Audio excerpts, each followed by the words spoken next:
side. So the micro or the nutritional level of the plant certainly can have an effect, but again, it's not a silver bullet that will overcome all disease problems.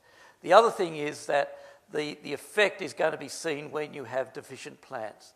If you've got an adequate level of nutrition in the plant, adding more zinc or more manganese or more copper to try and overcome a disease problem is probably not going to be very beneficial. The greatest effect is actually going to be where you're in that deficient situation. So, to summarise, in any balanced nutritional program, micronutrient nutrition is actually an important facet of that program. Always beware of the hidden hunger. You may be actually suffering a yield loss even though you may not realise it. And again, this is where things such as tissue testing, the use of test strips is actually a valuable tool to actually allow you to monitor what's going on in the crop. Crop residues and soil organic matter are important to build those nutrient reserves, and they are actually just as much a component of the nutrient program as the fertiliser program. Nutrient stratification and soil acidification can occur, but these are manageable. As long as you're aware that they do occur, they may not actually result in any adverse effects. There are interactions between micronutrients and other management practices, as we've just seen, and again, as long as you're aware of those, you can actually manage around them. And the thing is really to identify and understand some of those risk factors. So if we just end with some of those, you may want to ask yourself, am I going to have problems? And you may actually just want to ask yourself a few questions. Do I have a soil type that's likely to limit micronutrient availability? So if you're in a highly infertile sand, or if you're in a highly calcareous soil, those types of soils are more likely to show some of these nutritional problems than some of the more fertile, well-structured soils in other parts of the wheat belt. Have you had a history of micronutrient application? One of the good things about micronutrients is that when you have a deficiency, it's actually easy to overcome. They will respond quite well to foliar applications, they will respond to fertiliser applications, and the residual effects of those soil applications can be very long. So a single application of zinc will last anywhere between 5 and 10 years, depending on your soil type. A single application of copper to the soil will last anywhere between 5 and 30 years, again, depending on soil type. So they do have a long residual effect, and if you've had a history of micronutrient application, you generally have sufficient background levels of that micronutrient to not worry too much. Are you in a transition from a no-till system? And as I pointed out, that sometimes in that transition you get restrictions in root growth. You haven't built up the levels of organic matter or soil nutrient cycling to actually supply nutrients in sufficient levels to overcome some of those deficiency problems. So the timing of that can actually be important. The use of SU herbicides that may have triggered some of those effects.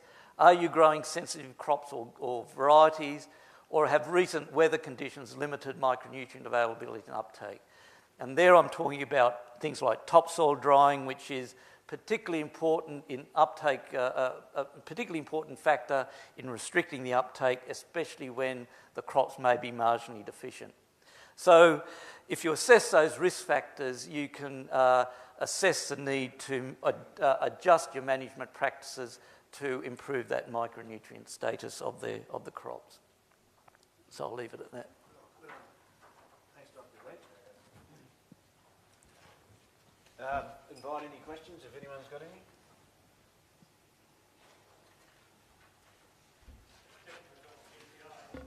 Explain why no-till tends to lower pH. The effect is related to the nitrogen cycle in the topsoil. That the greater production of nitrate in the soil and the increase in organic matter tends to result in a decrease in the pH in that topsoil.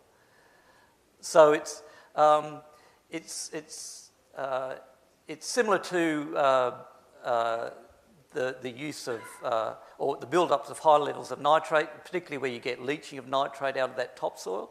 So the leaching of nitrate can also exacerbate or can also contribute to that reduction in pH. So, but what they find is that those changes in pH really only occur in the very topmost layer.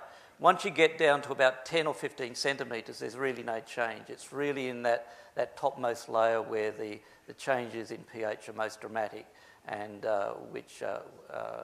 that's a consistent effect in wherever pH is being measured. Chris.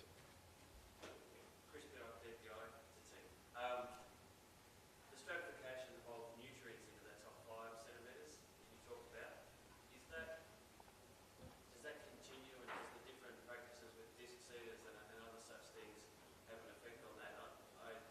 There's two things. It's a bit like having all your best soil at the very, very top, whereas if it was spread through a deeper part of the profile and possibly closer into some of the more active root zone, is that going to be more beneficial for the crop and also put it out of harm's way from erosion, other such things?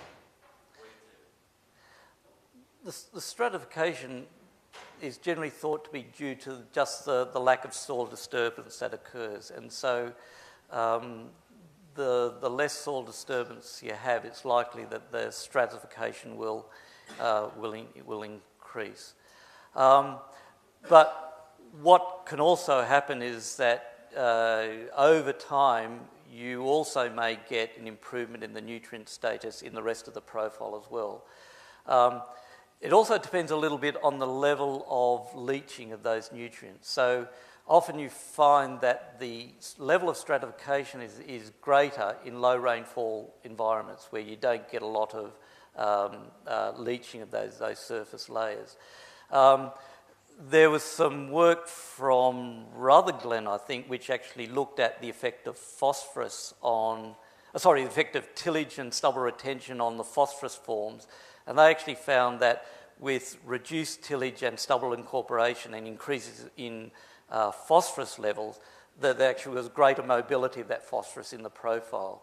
And if you actually start to saturate the organic matter with levels of phosphorate, you actually have greater mobility of phosphorus. So in those high rainfall areas, you can actually get some movement of phosphorus into the tops, into the subsoils. But you don't get that, obviously, in much lower rainfall environments. So it will depend whether you're talking about a high rainfall cropping system and a low rainfall cropping system. But certainly having nutrients deeper into the profile is actually going to be an advantage, particularly where you get substantial periods of topsoil drying. And there's certainly a number of experiments in South Australia which have shown that if you can improve the organic matter and the nutrient levels at, say, 30 to 40 centimetres, you actually get significant increases in biomass and in yield, and which can last for a number of years. So many of the subsoils are impoverished. If you get reduced uptake from the topsoils, the plants need to rely on those subsoils for uptake, and so the more nutrients there are down below, the greater buffering capacity you have against those periodic dry periods.